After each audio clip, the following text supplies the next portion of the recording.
Hi guys, my name is Anna. Welcome to Enavi Art channel. Today we are going to do impression taking. For taking impression we needed alginate, silicone part A, that it comes with part B, hardener, one plastic jar, two wooden sticks, wooden tongue depressors, silicone based foundation, small cups and a scale.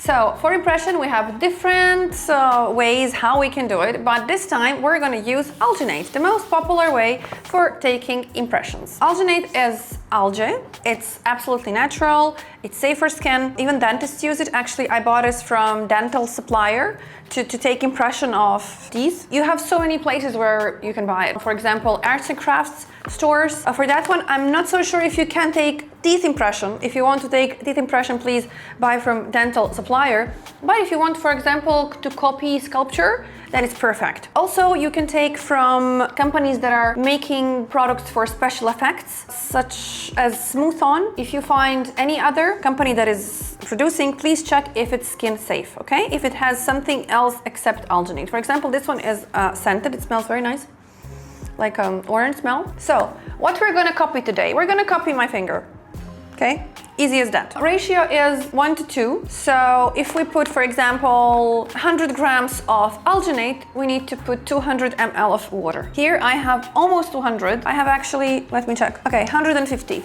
So I'm gonna need to put 300 ml water in this. We use distilled water. I usually put them in bottles because it's easier to use. When I buy it, it comes in a big containers. So I do this to make my life easier. So we're gonna go, okay,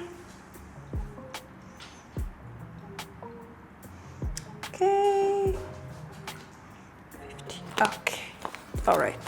Now I need to start mix super fast, super fast, like no pressure, but no time. Okay, and make sure that you mix also on the bottom. When you are pouring alginate, first pour alginate powder and then water on the top, because if you do the opposite, alginate will just float on the surface like a flour, because it's very light. That's my dog. She just wants to be in the video, I guess. She wants her voice to be heard. Okay, so this one is quite thick because it's used for dental impression, and I love it for using it for limbs because it's very accurate. It takes all details. So I'm gonna try to, like this finger, let's say. So make sure that your finger is not touching sides or the bottom, because if it touches the bottom, your finger will be like cut at the end, because you will press with the finger if you don't have a nail, right? I can leave this here. You're gonna press and then it's gonna look like it's a little bit cut. So this is gonna take a while. So see you after 5 minutes. Hi guys, 5 minutes passed and I always leave sample so I can check whether I can remove my finger or not. If you see that it's quite solid, but you can peel it, and even it has impression of the wood or material that you used, then you're good to go. Then you can remove your hand or any object, sculpture you wanted to clone. So I'm gonna start wiggling my finger, and if you're using it on a face, you start making impressions like smiling or contracting muscles of your face just to release. And that's it basically. Okay, cool. This is what we have. And I realized that I wasted a lot of product because I could do this basically in this one, but it's okay. I'm happy that you learn how to do it. So now let's mix silicone. Some silicones have ratios 1 to 1, some 1 to 2, and this one has 1 to 9 because cryoline, it's making good stuff. It's a little bit complicated to mix them, but they're good. So this comes in a can and I'll need some time to open this. So, okay, what I do usually, I pour this in another bottle just to make my life easier, because it's very hard to pour from a can like this, but when it's like this, it's easier to pour. So what do we need for this? We need 1 cup, we need 1 precise scale, and I'm gonna set to grams, okay? You put your cup, then cancel, because we need to have 0. Now, for a finger, I'm gonna put around 5 grams. I think it's gonna be okay for half a finger. So, I have to be super careful because I can pour a lot in a second, like, pff. So, let me see. Yeah, my finger is, I think, okay with this. This is 10 actually. I put too much as usual. Pouring from can is challenging for me. Okay, so now after we poured silicone, we have 10 grams.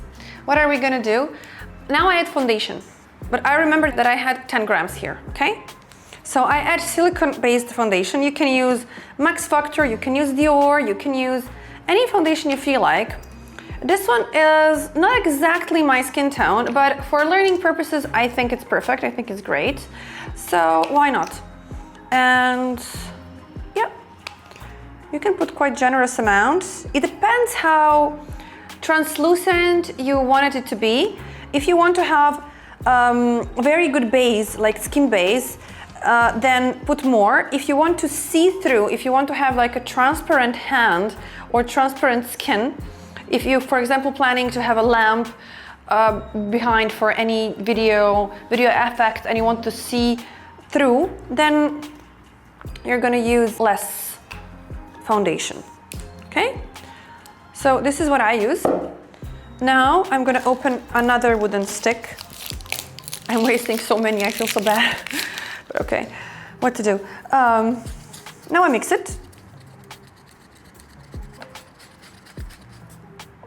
Okay, and now I had 10 grams of A, so I'm gonna divide it by 9 and I will know how much B I need to add, okay? So 10 divided by 9, it would be 1.1. If I'm wrong, tell me in the comments. Okay, yep. That's it. So now we mix pretty fast. Actually, fast as you can, because you don't have a lot of time. Working time is just a few minutes before it starts setting, so you gotta be fast, okay? So I wasted a lot of alginate, but not silicone, luckily, so it's okay. It's a balance, so it's fine. So this I'm gonna try to pour from a little bit higher. It's gonna be a challenge also.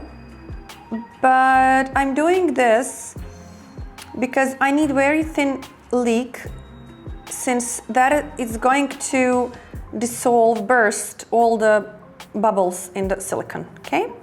So that is what I'm trying to do here. I'm gonna have some little silicone left, but I think that actually 7 grams would be perfect because I made too much.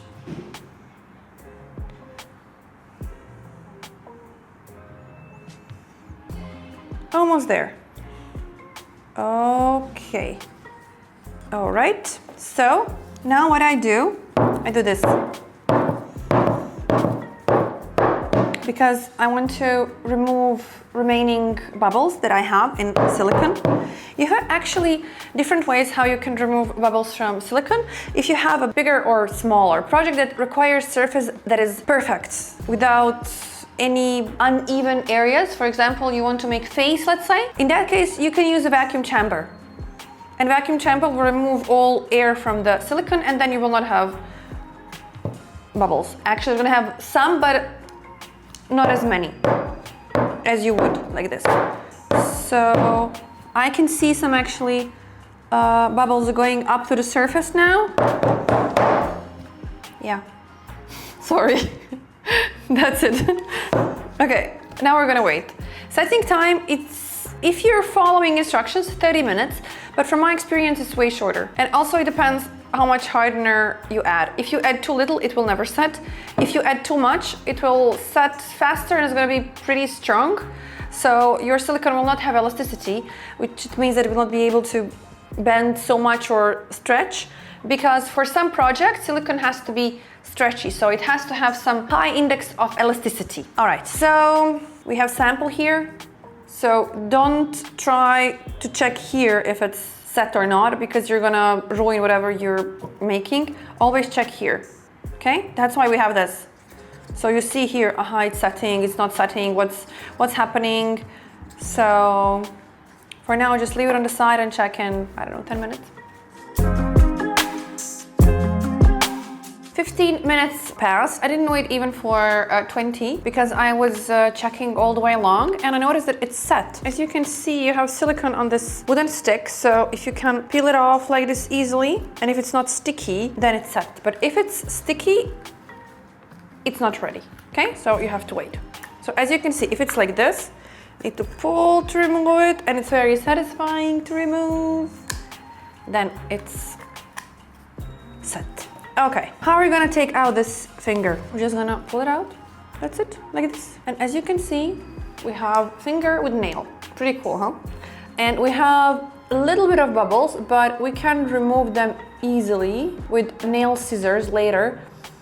But basically we have everything, see? What you can do now is you can color it, you can do whatever you feel like. Usually what I do, I put like this, for example.